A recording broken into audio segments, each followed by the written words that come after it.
Apa kabar? Baik. Oke, jadi kalau baik, satu permintaan saya, boleh kita penuhkan bagian di depan? Oke, sebab saya tengok kursi-kursi di bagian depan, agak kosong. Aku kok berandau semak kok kita.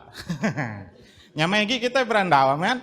Nah, jadi supaya walaupun ada sistem pembesar suara, tapi rasanya kalau Anda dekat dengan saya pun dekat dengan Anda. Amin. Haleluya. Hati saya dekat dengan Anda dan hati Anda dekat dengan Tuhan.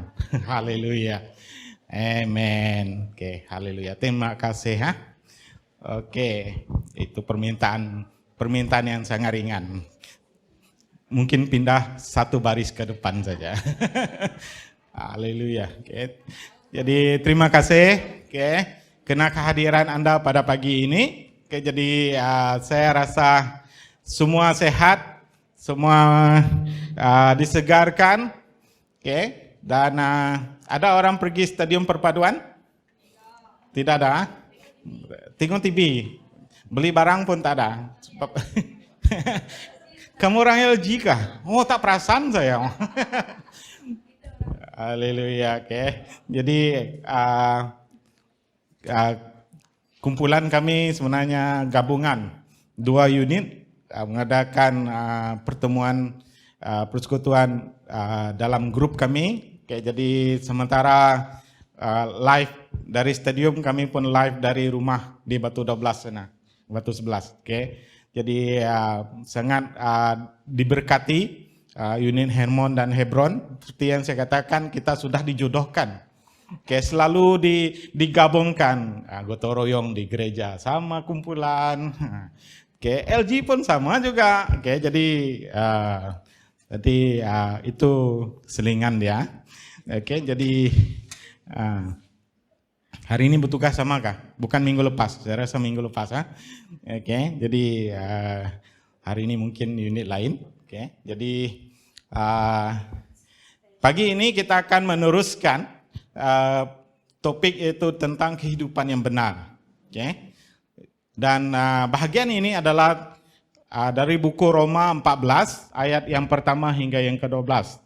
Kita baca firman Tuhan dulu ya. Roma 14 kah? Ya. Roma 14 ayat yang pertama hingga yang ke-12. Saya sudah sediakan slide untuk kita. Dan saya percaya yang di belakang pun mampu untuk melihat. Dengan font perkataan yang boleh dilihat oleh semua orang. Amin. Haleluya. Jadi Roma 14, boleh kita semua berdiri, kita membaca firman Tuhan. Dengan tindakan berdiri kita menghormati firman Tuhan. Amin. Haleluya. Kita baca serentak sama-sama. Yang pertama, terimalah orang yang lemah imannya tanpa mempercakapkan pendapatnya.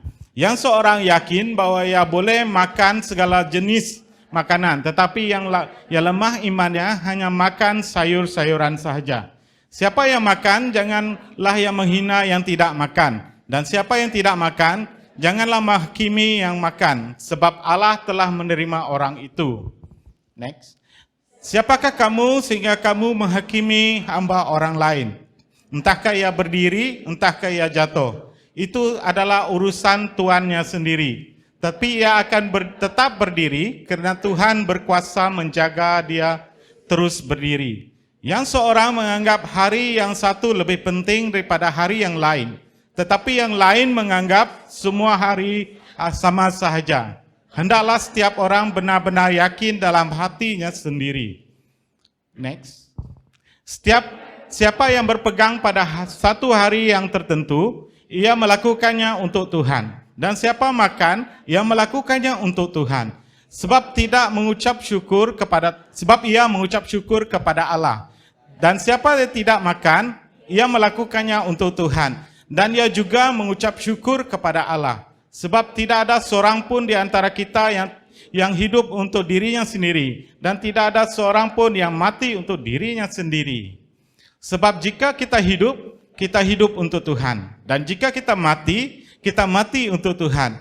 Jadi baik hidup atau mati, kita adalah milik Tuhan. Sebab untuk itulah Kristus telah mati dan hidup kembali, supaya ia menjadi Tuhan, baik di atas orang-orang mati maupun di atas orang-orang hidup. Tetapi engkau, mengapa engkau menghakimi saudaramu, atau mengapa engkau menghina saudaramu? Sebab kita semua harus menghadap takhta pengadilan.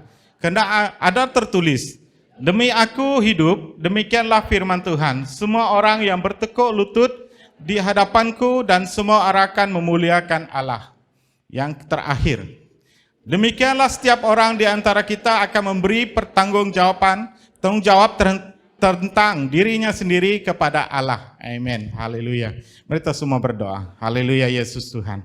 Haleluya. Tuhan, kami rindu Tuhan agar Engkau Tuhan bekerja, berbicara secara pribadi dalam kehidupan kami melalui firman Engkau ini. Karena kami percaya Tuhan, dalam kehidupan kami rindu Tuhan untuk membentuk satu kehidupan yang benar. Dan kami mau Tuhan berpandukan firman Engkau untuk tidak Tuhan cepat untuk menghakimi, tidak cepat untuk mengkritik, tidak cepat untuk memberi pandangan yang negatif terhadap satu-satu perkara, seseorang, dan apa saja yang berlaku dalam kehidupan kami Tuhan. Ajar kami pada pagi ini Tuhan. Terima kasih Yesus Tuhan, kami bersyukur dan serahkan semuanya di dalam nama Yesus Tuhan kami berdoa. Amin. Oke, silakan duduk. Haleluya.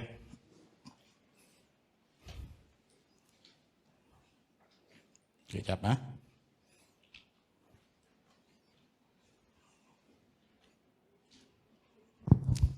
Amin.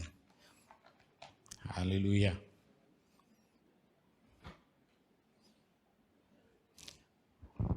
Oke. Next slide. Oke. Jadi tajuk kita pada pagi ini adalah yaitu mengatakan jangan menghakimi.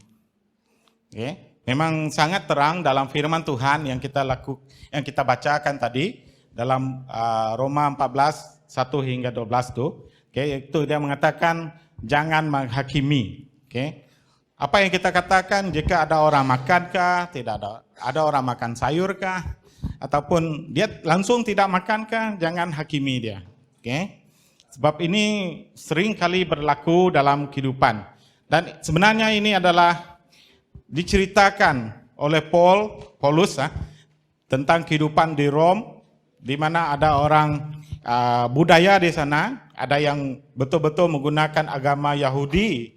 Mereka ada adat istiadat sendiri, ada budaya sendiri, ada cara tersendiri, sebab mereka ada perayaan sendiri juga Yahudi, dan ada masa mereka tidak makan daging juga, Seperti mana yang berlaku, saya rasa ada di antara kita latar belakang Katolik, yang lebih saya tahu lah. Ada suatu hari mereka tidak makan daging. Anda paham? Anglican mungkin tidak berapa. Tapi Katolik yang saya tahu sebab saya berkawin dengan latar belakang orang yang Katolik, istri saya, dulu lah. Jadi bila balik kampung ada saat-saat tertentu. Kalau sembahyang rosary orang katakan ada masa tertentu juga mereka tidak makan daging. Jadi itu yang berlaku. Dan dalam situasi tersebut ada bangsa-bangsa lain juga yang bergaul dengan mereka. Dan ada juga yang dari kehidupan yang lama, seperti orang Samaria, orang Yunani, yang bersama dengan orang Yahudi. Jadi adat mereka berbeza. Walaupun kita semua ini bumi putra kan. Kalau kita beritahu saya dari kaum Bidayo, lain juga kan. Adat dia dengan kaum Iban. Jadi ada satu pertentangan, perbezaan budaya yang berlaku. Seperti yang berlaku di dalam buku Roma tersebut.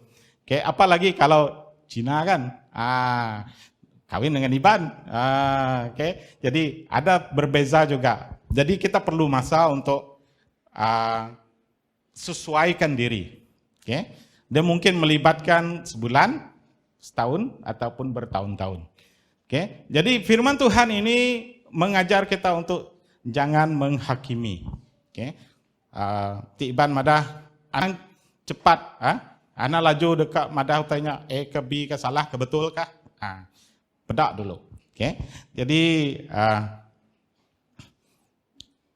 kita lihat kepada poin yang pertama. Oke. Poin yang pertama. Tuhan kata di sini dalam ayat yang pertama hingga yang keempat.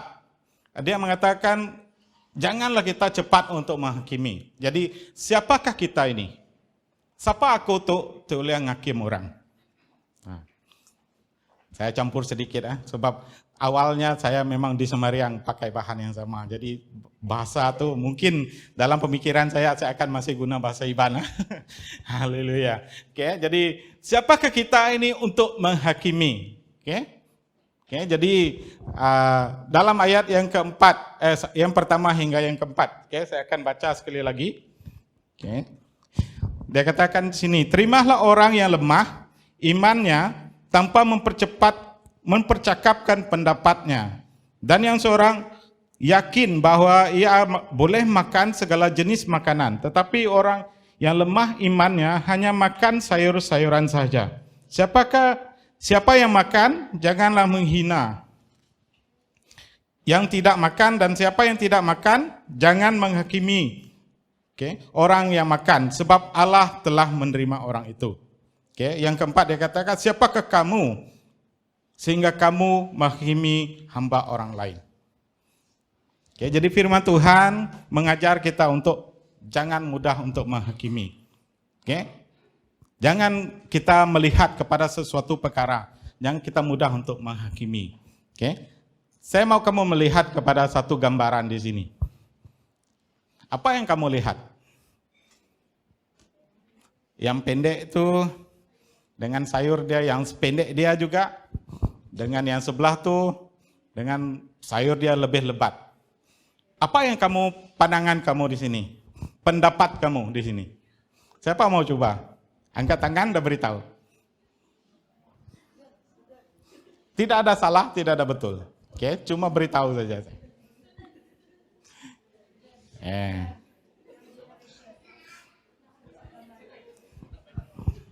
Dom, mau coba?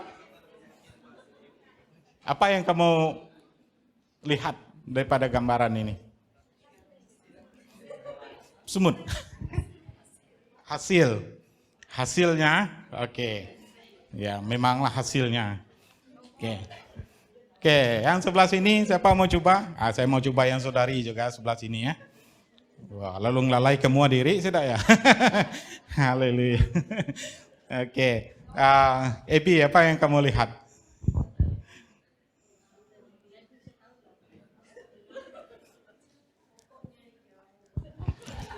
Dua-duanya memang hijau juga.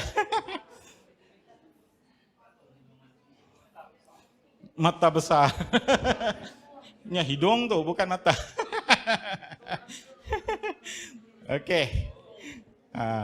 Pokok hijau. Next slide. Jadi luaran ada lain, dalaman dia adalah lain, di dalam tanah itu lain. Siapa yang lebih untung? Jadi kita jangan mudah untuk menghakimi segala sesuatu. Amen. Jadi itu adalah contoh. Contoh dalam kehidupan kita. Kadang-kadang kita melihat sesuatu. Kita melihat. Kalau saya tanya kamu ada 4 tiang di dewan ini, pandangan seseorang memang berbeza tentang 4 tiang ini. Dan ini juga sering berlaku. Tak perlu saya bagi contoh dengan orang lain. Saya bagi contoh dengan muka saya sendiri saja. Apa pandangan orang dengan muka saya? Dari dulu orang kata saya serius. Ketawa kamu orang, sebab itu adalah luaran, boleh nampak. Sampai satu saat saya beritahu kawan saya sama kerja dengan saya. Dia kata jangan serius sangat lah muka, dia kata. Saya beritahu dia, kalau boleh lah, saya mau bedah muka saya jadi muka badut. Supaya tidak serius. Itu lawak saya sajalah. Sebab itu dia katakan sebenarnya muka kamu memang serius, tapi kalau bercakap dengan kamu banyak kelakar juga kamu. Nah, dia kata. Itu saya kata kalau boleh saya mau muka saya dibedah dengan jadi badut. Tapi kita harus bersyukur dengan apa yang kita ada. Amin. Haleluya. Yang lebih penting adalah kamu kenali orang itu lebih dalam lagi. Amen.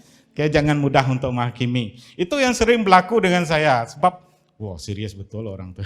Serius betul orang tuh. Oke. Tapi bagi saya mau melihat lebih dalam lagi. Sebab saya dalam saya bekerja lah sebenarnya. Dari sekolah dulu sampai bekerja. Sebenarnya orang kata orang yang paling orang sukar untuk bergaul, saya coba untuk bergaul dengan orang itu. Sebab saya mau masuk dalam kehidupan mereka, wah rupanya macam ni orang ini, rupanya macam itu orang itu. Oke, dan sering kali juga berlaku, oke, di dalam kehidupan kita. Oke, dan saya juga melihat perkara tersebut, dan daripada itu saya dapat menilai, sebenarnya tidak seperti pandangan orang tentang satu perkara. Oke, jadi oleh itu sebab itu saya katakan jangan mudah untuk menghakimi. Oke, jangan mudah untuk menghakimi. Oke, dan satu lagi contoh dalam kehidupan saya. Sebenarnya selama saya mula bekerja daripada 1997 lah kira, 98 sampai sekarang. Ada 2 perkara yang sama berlaku dalam kehidupan saya selepas 10 tahun. Yaitu ekonomi merosot dan perlu rilis dari kerja. 2 perkara itu. Siapa di sini pernah mengalami perkara orang kata VSS, volunteer, resign? Tidak pernah ada. Saya 2 kali kena. Yang pertama adalah paksa rela. Kamu tak dapat buat pilihan. Surat sudah ada, kamu terpaksa. Tapi akhirnya sebab negotiation berapa bulan, dalam 3 bulan juga saya pikir memang tak ada kerja. Kamu masuk kerja, scan in, scan out. Scan in, scan out. Duduk, main kerem, duduk, main kerem. Bos kata, jangan rosakkan barang. Jangan memberontak. Jangan buat itu, jangan buat ini. Oke, itu adalah yang berlaku pada 2008. Oke, itu ada recession juga. Oke, dan ekonomi juga tidak berapa baik. Oke, jadi dari sana itu adalah pengalaman pertama saya dan itu juga sangat mencabar bagi saya. Satu, baru ada baby. Kedua, baru ada rumah. Saya pikir kalau tak ada kerja macam mana ini. Oke, jadi muka saya oke. Saya jenis orang yang tak nampakkan tekanan. Oke, saya jenis yang tidak seperti itu sebab ada kisah kesehatan saya dari dulu. Oke, saya mula belajar untuk observe tekanan. Oke, umur saya tingkatan 2 saya disahkan lah. Tapi tak ada rawatan lanjut, jantung berlubang. Oke, memang sangat sakit. Oke, untuk bernapas pun sakit. Oke, jadi saya mula untuk belajar untuk tidak mudah panik dari sekolah dan belajar untuk menyerap segala tekanan dengan pikir biasa saja. Kalau saya serap dan saya sendiri tertekan, dia sangat menyakitkan. Untuk bernapas pun sangat sakit. Oke, jadi saya mula untuk belajar demikian. Oke, jadi dari sana saya mula belajar perkara itu susah kah, perkara itu senang kah, saya keselamba saja. Oke, yang penting ada perancangan, oke, untuk mengatasinya. Oke, jadi itu diri saya lah. Oke, dan bila saya berlaku pelepasan kerja seperti itu, saya mula berpikir macam mana ini, oke, untuk survive. Dan experience pertama itu betul-betul mengajar, oke, supaya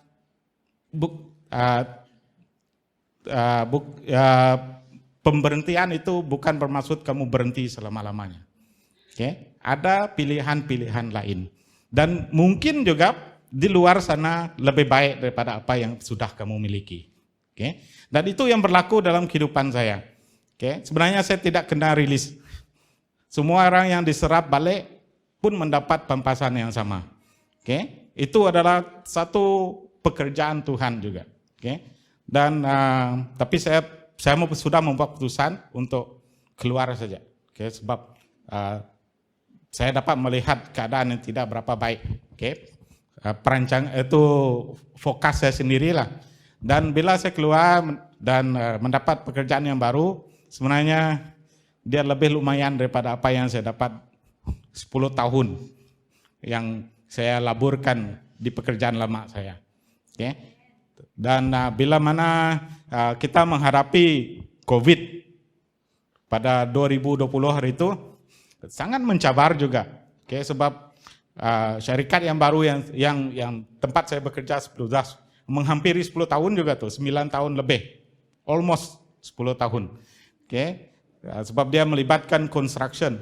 Masa itu kan tak boleh keluar, construction pun tak berjalan. Jadi kalau tak ada project, tak ada keuangan. Kalau tak ada keuangan, tak ada gaji.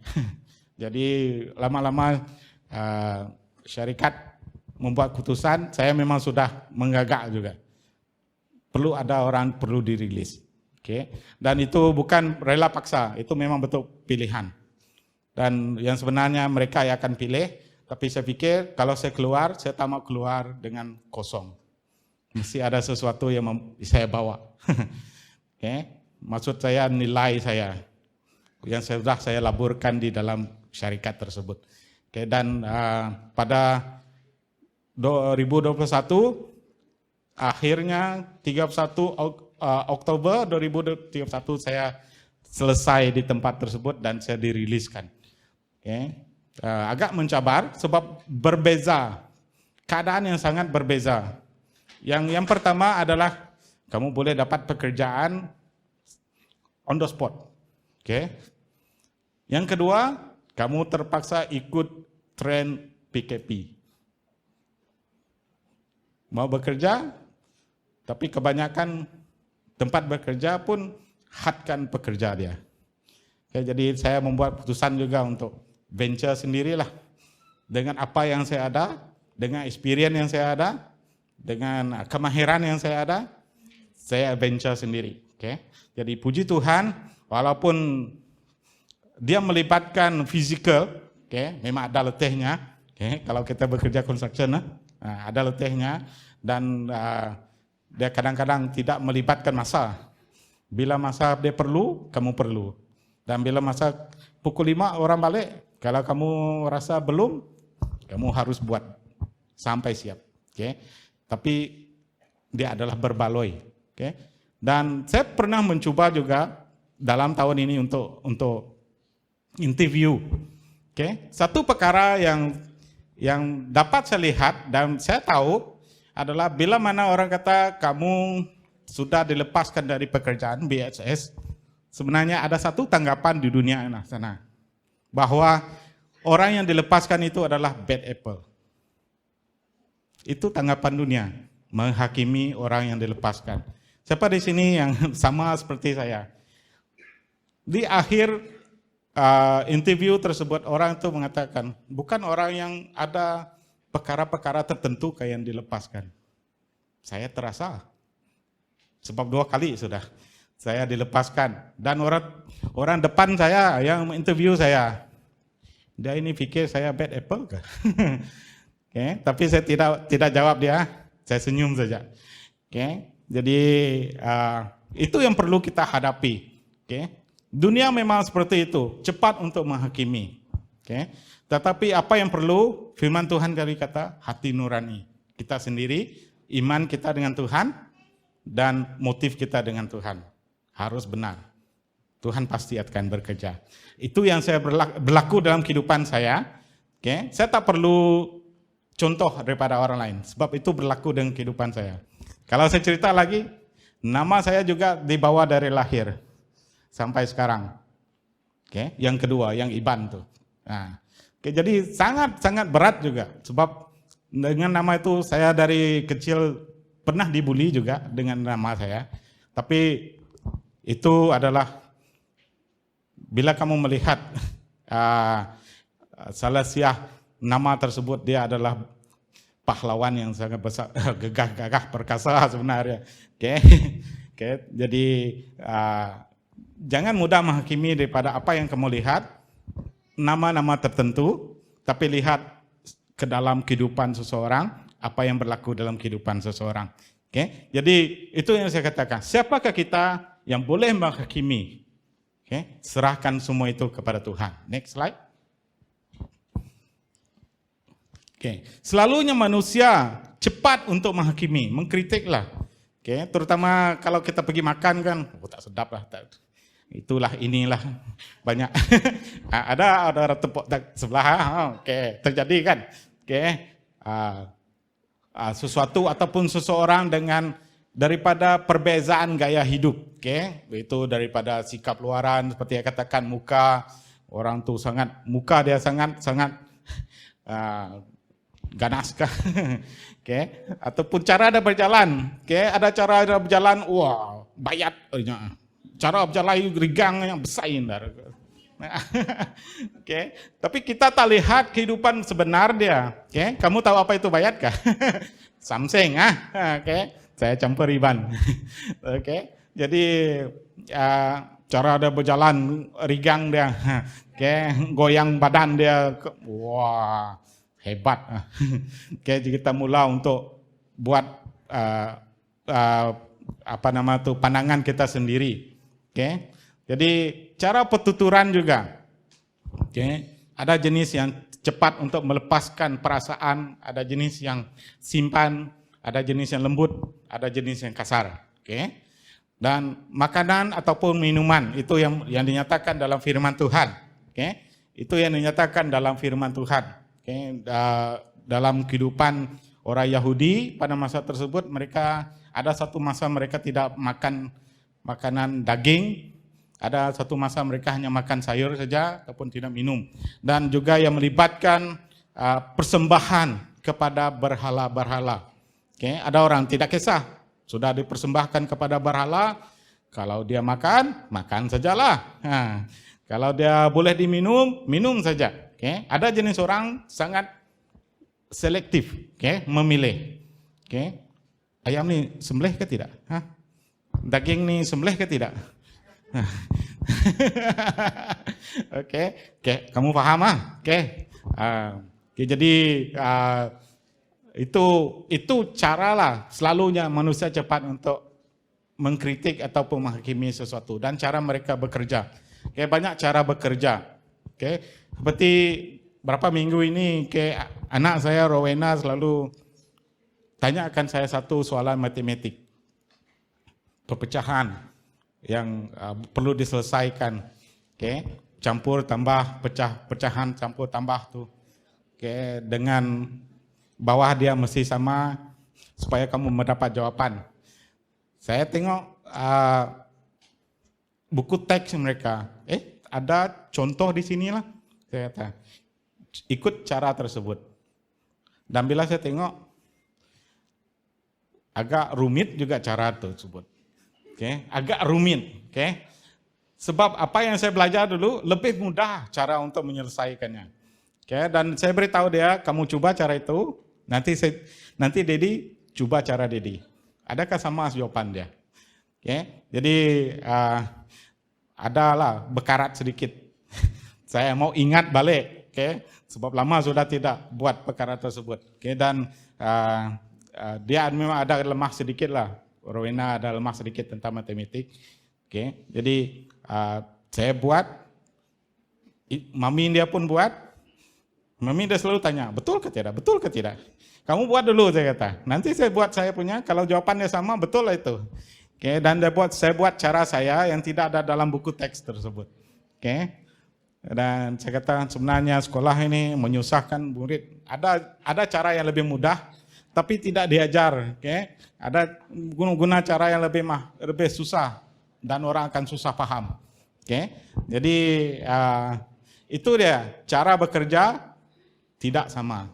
Melibatkan kita mudah untuk membuat sesuatu penghakiman ataupun kritikan. Dan cara bekerja pun macam-macam. Ada jenis orang yang mau laju, ada jenis orang yang kalau dia bekerja dia tidak suka pergi site. Betul lah.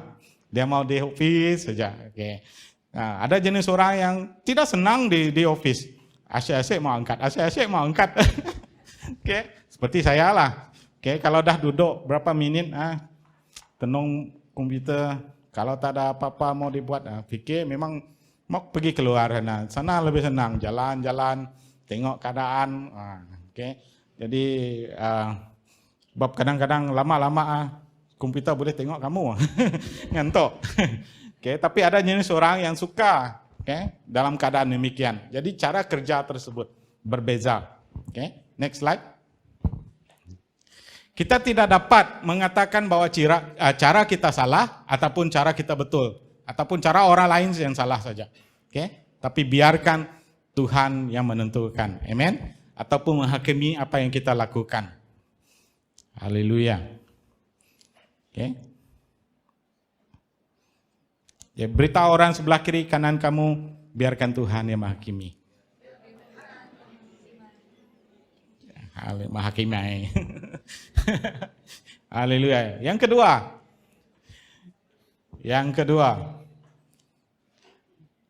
Oke.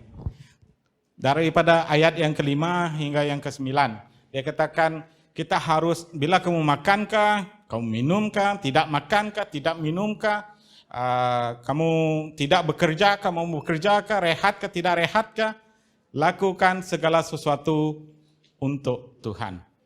Okay? Sebab hidup atau mati, dia katakan semuanya untuk Tuhan. Beritahu orang sebelah kiri kanan kamu, lakukan untuk Tuhan. Haleluya, lakukan untuk Tuhan. Next slide. Okay. Bangsa Yahudi memiliki budaya dan pegangan agamanya tersendiri. Yaitu apa yang saya katakan, memperingati hari Sabat. Okay. Ini pun banyak juga konflik tentang hari Sabat. Okay. Bila masa hari Sabat? Ada yang kata hari Sabtu. Kalau exam itu hari Sabtu macam mana? Kamu tidak datang exam? Kamu gagal lah. Oke, jadi kita kena tahu apa itu hari Sabat. Okay. Tapi ini cuma saya beritahu di sini saja. Tidak makan daging pada hari-hari tertentu dengan merayakan, juga mereka merayakan perayaan-perayaan tertentu. Itu orang Yahudi. Okay. Dan bangsa di sana, saya ambil satu bangsa saja. Bangsa Samaria juga memiliki perbezaan mereka tersendiri.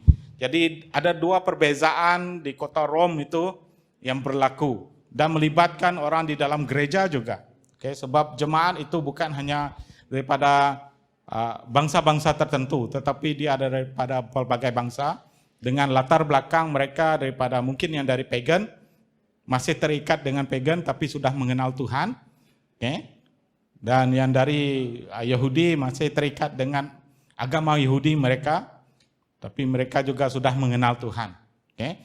Beza budaya dan pegangan agama ini membawa kekangan untuk bergaul. Jadi ini yang Paulus tekankan di sini, supaya yang lebih penting dia katakan, hidupkah, matikah, apa yang kamu lakukan semuanya untuk Tuhan. Amen.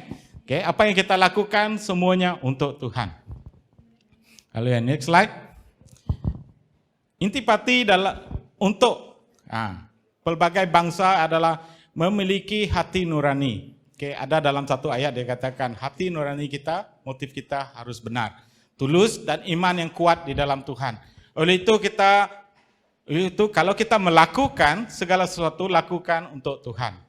Okay. Bagaimana kita menggunakan masa kita, bagaimana kita menggunakan petuturan kita, bagaimana kita bersaksi untuk hidup kita di mana saja kita berada.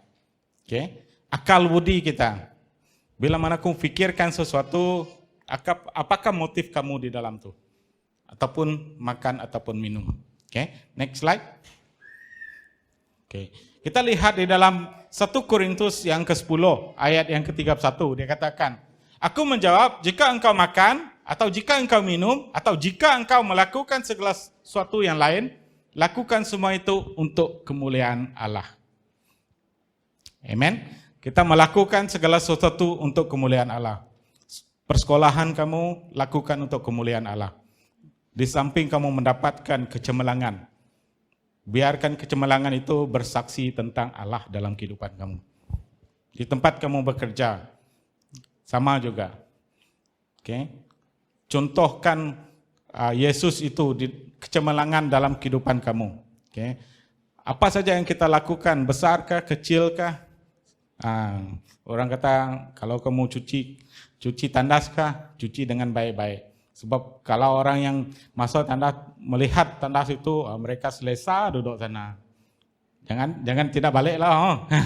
Oke, nanti orang lain akan berbaris di luar. Oke, jadi itu contoh saja. Oke, apa yang kita lakukan untuk Tuhan. Oke, kalau kamu masaklah untuk Tuhan. Supaya bila orang merasa, mereka akan merasa kesedapan itu dari surga. Amin. Haleluya.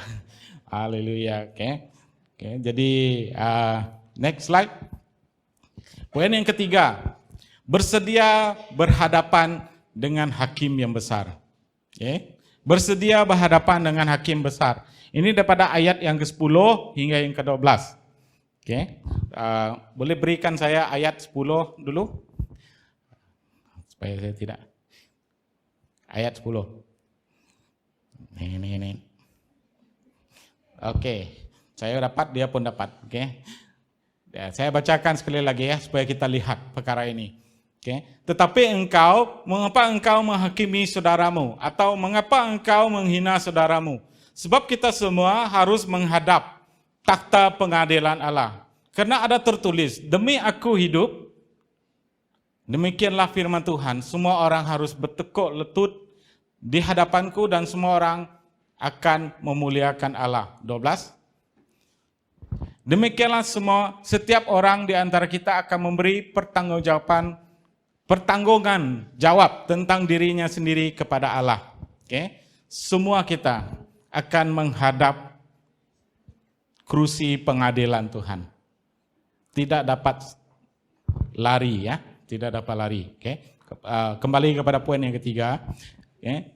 Beritahu orang sebelah kiri kanan kamu, semua orang akan menghadap pengadilan Tuhan.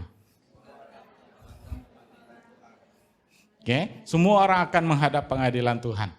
Okay? Tidak ada yang terkecuali, sebab kita semua sudah, dari awal kamu menerima Yesus, buku kehidupan itu sudah ditulis di dalam kehidupan kita. Apa yang kamu buat, semuanya akan dibacakan di hadapan kamu. Yang baik, yang betul, yang tidak, yang salah, yang macam-macam, yang tidak macam-macam, semuanya ada. Okay? Jadi kita akan berhadapan dengan hakim yang besar. Takutkah? Tak ada peguam di sini ya hari ini. Kita tak pernah berjumpa hakim, peguam saja pernah berjumpa hakim. Okay? Tidak takut. Okay? Tidak takut, bagus. Okay. Next slide. Kita bukannya mau menghakimi orang lain, kita semua akan bersemuka, okay? Bersua muka dengan hakim agung. Berdiri di hadapan hakim agung bukan bermaksud kita ditentukan untuk masuk surga dan neraka. Okay. Kamu paham? Pernah orang pikiran saya dulu pun, pemahaman saya dulu pun demikian. Bila bertemu dengan Tuhan di muka penghakiman, adakah saya masuk surga ataupun neraka?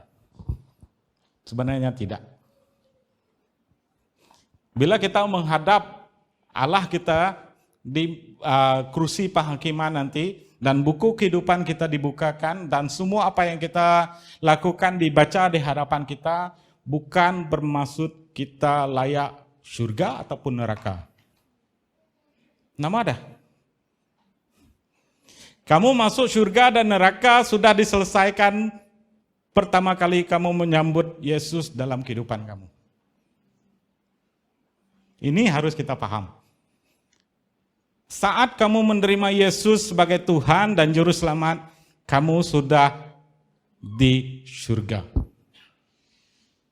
Kalau kamu tidak menerima Yesus sebagai Tuhan dan Juru Selamat, chances kamu di neraka sangat besar. Okay? Jadi, dari kecilkah ataupun sudah lewat usiakah, kalau kita menerima Yesus, saat itu surga milik kita. Amen? Okay? Jadi, pemahaman saya pun dulu pun berbeza. Tapi bila saya melihat perkara ini, sebenarnya pengadilan semua orang yang Kristen itu memang masuk ke pengadilan. Okay? Dan buku kehidupan mereka dibaca semua. Apa yang mereka buat. Okay? Jadi apa sebenarnya tuh? Saya akan ceritakan. Oke, nantilah. Biar dia panjang sedikit. Tak apa kita overshoot. Oke, haleluya. Oke, next slide. Nah, ini kamu baca, saya sudah ceritakan. Oke, masuk surga atau neraka sudah diselesaikan, settle. Oke, settle. Beritahu orang sebelah kiri kanan kamu sudah settle. Nah, di saat kita membuat keputusan menerima Yesus sebagai Tuhan dan keselamatan kita. Amen. Haleluya. Settle lah. Oke, jadi kamu lihat apa itu pengadilan sebenarnya. Kamu lihat gambaran ini. Saya rasa ramai orang teruja dengan perkara ini ya. Petang ini ada main badminton kah? Siapa yang minat main badminton? Saya ambil satu permainan saja. Oke. Saya rasa banyak yang main badminton. Oke, supaya senang. Oke. Dia ada hakim-hakim di sana dan ketua hakim adalah umpire. Oke. Dan mereka ada peranan tersendiri. Jadi umpire ini akan membuat keputusan sama ada yang sebelah sini masuk kah, sebelah sini yang masuk. Oke. Bila mana line justo itu beritahu keluar kah, masuk kah. Yang umpire kata 1-0, 2-0 kah. Oke. Jadi di dalam permainan kono dululah ada satu hakim akan duduk di atas kursi yang paling tinggi untuk melihat permainan ataupun sukan yang dilakukan di sana supaya dia dapat menilai siapa yang menang, siapa yang tidak. Okay? Dan hakim ini seperti apa yang dilakukan oleh umpire, itu hakim besar di gelanggang badminton, akan mengatakan di akhir perlawanan tersebut, Malaysia yang menang. Dengan mata demikian. Jadi umpire saja. Akan beritahu. Jadi next slide. Kursi hakim di dalam bahasa Yunani di Roma yang ke-14 ayat yang 10 itu bermaksud bima, bukan buma. Bima. Excuse me ya. Yang menyatakan bahwa kursi hakim diangkat tinggi, digunakan untuk mengadili sesuatu permainan atau sukan supaya dapat melihat secara menyeluruh permainan tersebut tanpa diganggu oleh apa-apa. Pandangan mereka tak boleh diganggu oleh apa-apa. Seterusnya akan menentukan siapa yang menang. Ya bukan untuk menentukan. Hakim di sini adalah umpire ataupun apa-apa pengadil, bukan yang menentukan siapa yang layak bertanding atau tidak. Yang menentukan itu adalah penganjur dia. Bila dia sudah selesai semua yuran untuk terlibat dalam sukan tersebut, dia layak untuk bertanding. Hakim cuma mengatakan siapa yang menang saja. Dia tidak menentukan siapa yang layak bertanding ataupun tidak. Jadi apa itu pengadilan di hadapan hakim besar? Next slide. Berdiri di hadapan hakim adalah menentukan upah kita. Waduh, seronok kan? Kalau orang Melayu kata pahala. Tapi kita tak sebut dia pahala. Dia adalah upah kita. Kamu mau rumah besar di surga? Pastikan kehidupan kamu semuanya yang positif-positif. Yang ditulis di dalam buku kehidupan.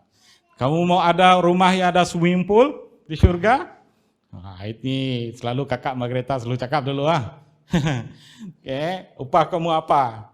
Di sana nanti bila kita bertemu dengan Tuhan di kursi penghakiman, kehidupan kita daripada yang tidak baik kepada yang baik akan disebut ia menentukan upah kita di surga. Amen. Haleluya. Tanya orang sebelah kiri kanan kamu, berapa upah kamu di surga?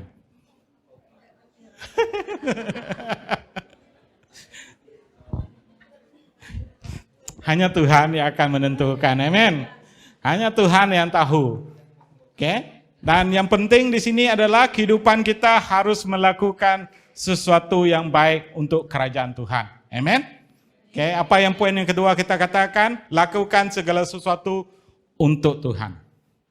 Oke, lakukan segala sesuatu untuk Tuhan. Supaya upah kita di surga nanti akan menjadi sesuatu yang mengagumkan kita. Amen. Haleluya. Oke, jawaban sudah dinyatakan. Oke, saya bagikan contoh di sini. Kita next. Oke, dalam 2 Korintus 5 ayat yang ke-10. Oke, dia katakan, sebab kita semua harus menghadap takhta pengadilan Kristus. Supaya setiap orang yang memperoleh apa yang patut diterima sesuai dengan dilakukannya di dalam hidupnya. Upah, baik ataupun jahat. Yang baik, yang jahat semua diberitahu. Yang apa-apa yang tersembunyi pun akan diberitahu, dan upah tersebut bergantung dengan apa yang kita lakukan. Oke. 2 Korintus 5 ayat 10 menyatakan. Next slide. Yang 1 Korintus 9 ayat 3 ini menyatakan adalah apa yang saya katakan tentang kursi hakim itu tadi ya. Segala sesuatu yang aku lakukan karena Injil supaya aku mendapat bahagian di dalamnya. Tidak tahukah kamu bahwa dalam gelanggang pertandingan semua orang turut berlari, tetapi bahwa hanya satu orang saja yang mendapat hadiah. Karena itu larilah begitu rupa sehingga kamu memperolehnya. Tiap-tiap orang yang turut mengambil bahagian dalam pertandingan menguasai dirinya dalam segala hal. Mereka berbuat demikian untuk memperoleh suatu mahkota yang fana. Tetapi kita akan memperoleh suatu mahkota yang abadi. Sebab itu aku tidak berlari dan tujuan, dan aku bukan peninju yang sembarangan saja memukul. Tetapi aku melatih tubuhku, menguasainya seluruhnya, supaya sesudah melakukan berita Injil kepada orang lain, jangan aku sendiri ditolak. Oke. Apa yang dinyatakan di sini adalah supaya kita melatih tubuh kita, exercise iman kita dengan sesuatu yang memuliakan Tuhan, dan di akhir pelarian iman kita akan mendapat upah sesuai dengan apa yang kita lakukan. Amen. Haleluya. Oke, next slide. Ini masih contoh juga.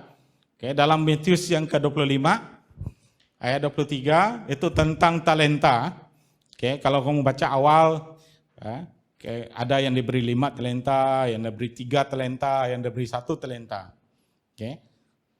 Dia katakan di sini, maka kata tuannya itu kepadanya, baik sekali perbuatanmu itu, hai hambaku yang baik dan setia. Engkau telah setia memikul tanggung jawab dalam perkara yang kecil. Aku akan memberikan kepadamu tanggung jawab perkara yang besar. Masuklah dan turutlah dalam kebahagiaan Tuanmu. Kini datang juga hamba yang menerima 1 talenta. Itu dan berkata, Tuan, aku tahu bahwa Tuan adalah manusia yang kejam, yang menuai di tempat di mana Tuhan tidak menabur, dan memungut dari tempat di mana Tuhan tidak menanam. Karena aku takut dan pergi menyembunyikan talenta Tuhan itu di dalam tanah. Terimalah kepunyaan Tuhan. Oke, ini contoh apa yang kita akan upah yang akan kita dapat. Cuma hanya Tuhan saja yang dapat memberi hadiah ataupun menjaga hambanya. Itu dalam ayat yang kita baca tadi. Oke, ini adalah contoh dia. Yang mendapat 5 talenta, dia melaburkan talenta tersebut.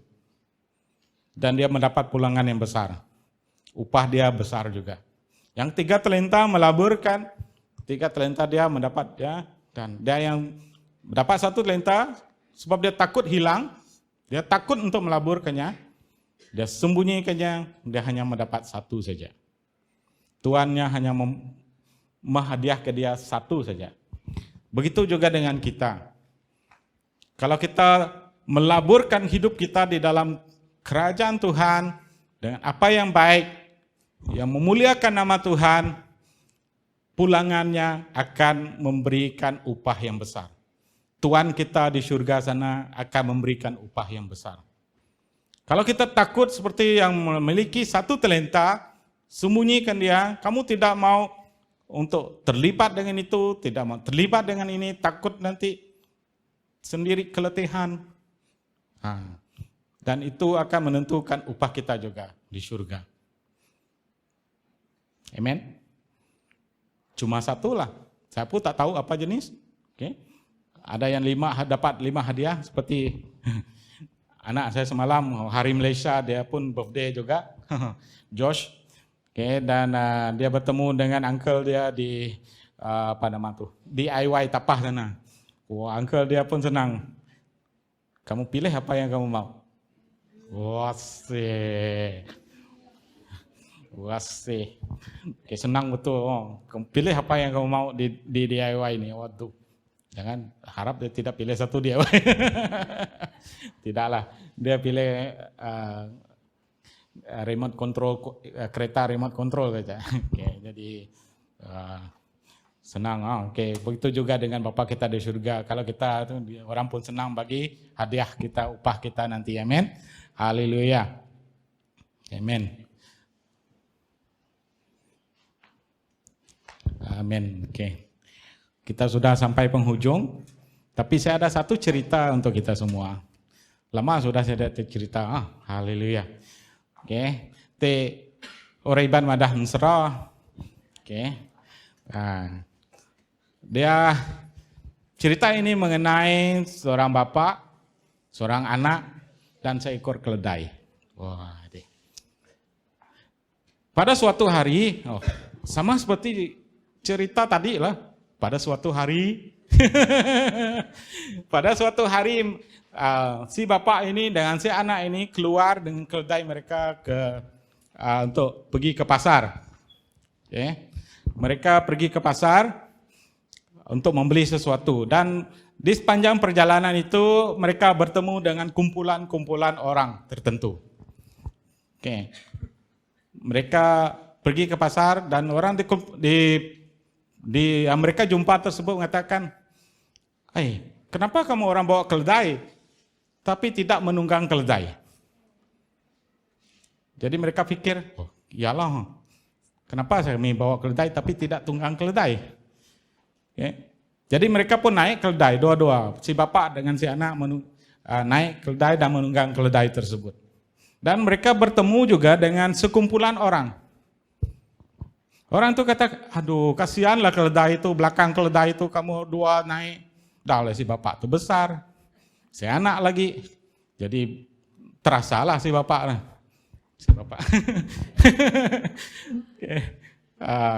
Bapak itu turun dan anak itu yang naik keledai. Bapak itu pegang keledai, pegang tali dia dan jalan lagi.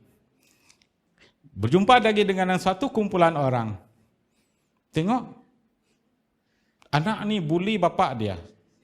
Kasihan bapak dia ni. Anak dia yang lebih cergas naik keledai. Bapak dia jalan kaki. Turun anak tersebut. Naik bapak dia. Mereka terus juga jalan. Ada berjumpa dengan satu kumpulan lagi. Tengok. Dia bully anak dia. Dia naik keledai, bapak tuh naik keledai. Anak dia tidak, dia bawa naik keledai. Suruh dia jalan. Bukannya dekat pasar tuh. Jadi turun juga bapak tuh. Akhirnya, geram dengan orang nih. Mereka dua cari tali, ikat keledai itu. Dan mereka dua bawa dia, pakai palang. Wah. Dan berjalan mereka. Sampai satu tempat, ini bukan jalan raya lah. Satu tempat denai itu ada melalui sungai dan ada titik, cuma ada satu batang saja untuk kamu pergi ke sana. Bukan titik yang selesa di tengah. Selesa dilalui. Nanti orang ingat di tengah tuh, tengah-tengah kah? Jaku ibannya, okay. Selesa dilalui. Okay. Jadi mereka pun melalui titik tersebut karena keledai itu sangat berat, jadi tergoleklah teliti tersebut.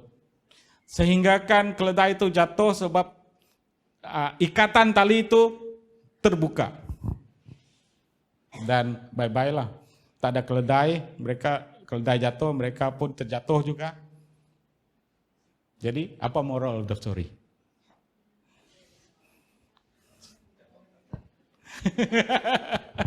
Moral of the story adalah apa saja yang kamu hadapi di dunia ini memang orang akan komen. Memang orang akan beritahu ini, beritahu itu, beritahu ini. Tapi jangan mudah terpengaruh. Seperti dua orang ini. Ini cerita saja. Oke, jadi apa yang saya mau katakan di sini adalah kita melakukan segala sesuatu untuk Tuhan. Hanya Tuhan yang menghakimi dan biarkan Tuhan yang menghakimi juga. Oke. Mulut orang memang banyak. Itu yang senang disebut. Oke. Tetapi pastikan pegangan kita, motif kita, hati kita, nurani kita benar dengan Tuhan, kita akan tetap. Kita tidak mudah digoyahkan oleh apa-apa pandangan orang yang kata itu, kata ini, kata apa-apa. Oke, jadi itu saja cerita daripada saya. Boleh kita semua berdiri? Oke, haleluya.